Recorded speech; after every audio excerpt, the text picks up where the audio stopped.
Talvez um outro ângulo que valesse a pena a gente destacar também seria quem deve fazer discípulos. Porque ainda que nas suas palavras seja possível perceber isso, mas é bom ressaltar, porque muita gente tem a ideia de que discipulado é algo que pastores e líderes fazem, né? Mas é isso mesmo? Ou tem espaço, ou tem dever para um membro, bem entre aspas aqui, comum da igreja?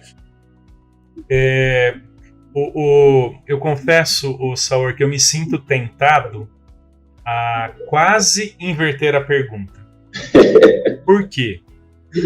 Vira e mexe, eu escuto o seguinte de pastores. Não, quem produz ovelha é ovelha.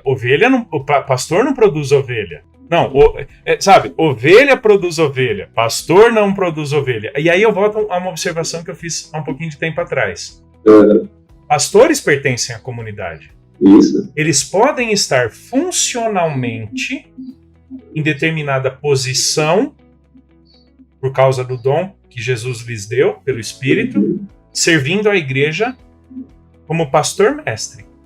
Mas por ser membro do corpo, ele compartilha das mesmas implicações, significados, responsabilidades que todo crente. De certo modo, ele é ovelha também, não é isso, pastor? Isso, esse é o ponto. Mas assim, muito se vem acima e além da comunidade. Portanto, é responsabilidade da ovelha produzir ovelha.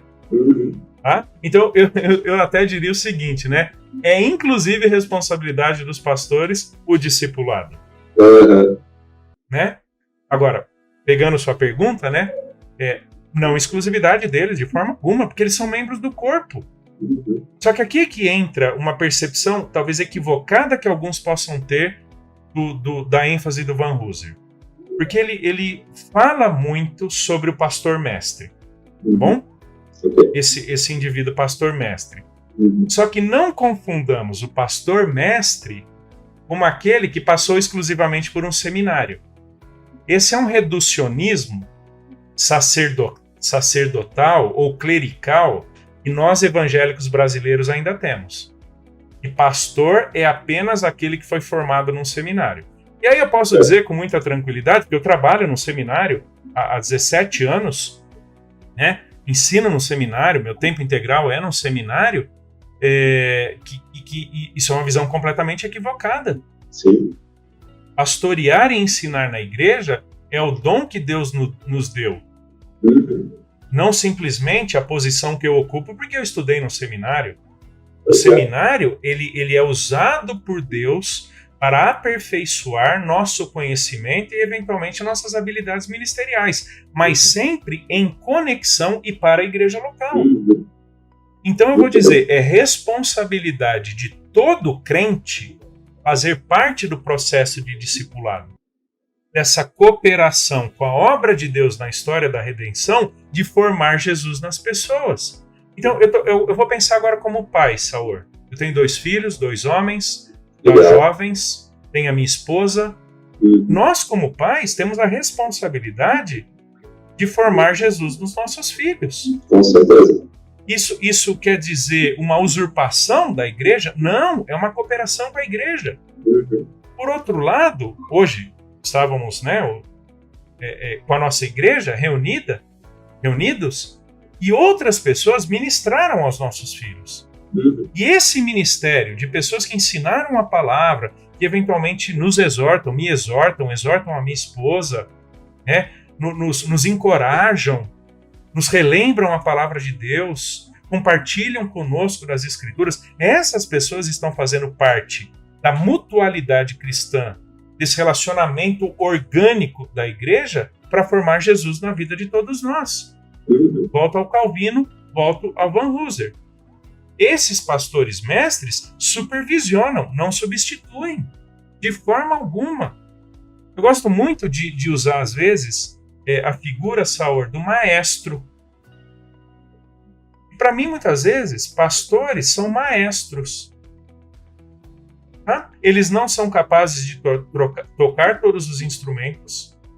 Eles não estão tocando todos os instrumentos. Pelo contrário, eles estão potencializando, eles estão organizando, eles estão tentando tirar o que há de melhor de cada um dos instrumentistas. Ótima ilustração. né? Você precisa de uma organização. De novo, para a gente não cair na mentalidade desinstitucionalizada, meio acéfala da igreja, né? Então, os pastores não deveriam substituir os crentes. Pelo contrário, até como membro do corpo, todos eles, né, entremeados aí nas suas atitudes, nos seus ministérios, nos seus dons. Os dons, eles são complementares. Sim. Né? Nunca em desprestígio de um ou outro. Então, eu tranquilamente diria, é responsabilidade de todo crente. Né? Mencionei o alelon uns aos outros. Né? Eu não consigo pensar Paulo escrevendo ali aos Colossenses, dizendo, instruí-vos mutuamente. Me veio agora na cabeça, pastor, esse versículo. Lembra? Instruí-vos, aconselhai-vos uns aos outros. E aí, alguém puxa uma nota de rodapé, leia-se, pastores instruem, pastores aconselham. Isso não faz sentido. Exato. Todos os crentes. E sabe o que é interessante? Você mencionou Filemon, né? Filemon era provavelmente o líder da igreja de Colossos. Mas ele fala, há uma igreja que se reúne na sua casa. E tem muito mais gente aí nessa casa, além de Filemon. E esses muitos crentes na igreja é que deveriam se instruir, é que deveriam se aconselhar. E aí eu volto para Efésios 4. Olha o maestro aí. Esses pastores mestres vão capacitar os crentes para que eles sirvam o corpo e pela mútua cooperação de cada parte, cada junta, haja a edificação do corpo rumo à sua maturidade em Jesus. Eu acho que esse é um dos aspectos mais fascinantes. É o projeto mais fascinante de toda a história, chamado igreja. Sabe por quê, Saor? Deus junta os diferentes por motivos alheios. O que eu quero dizer por motivos alheios? Ninguém está lá por causa de um time de futebol. A gente não é uma torcida de futebol. A gente não é uma associação de bairro ou uma reunião de condomínio. A gente está lá não é por nossa causa, é por causa dele. Sim. É por causa de Cristo. E que, inclusive, o que vincula a comunhão cristã é Cristo. Né? Não é a amizade, eu gosto de alguém, por isso eu vou. Não. Cristo me salvou. E eu me reúno com o povo de Jesus. Então, quando a gente entende esses aspectos comunitários, orgânicos, corporativos da igreja, nós vamos perceber que Deus vincula os crentes entre si de tal forma que um coopere com a vida do outro. Sim. Pela graça e bondade de Deus, Ele nos deu pastores mestres que organizem, que capacitem, que conduzam esse grande projeto enquanto aqui na Terra. Então é trabalho de todo crente, é ministério de todo crente, seja em casa, seja num grupo pequeno, seja com uma faixa etária, seja no todo da igreja, crentes cooperando uns com os outros para a formação de Jesus na vida de outros irmãos.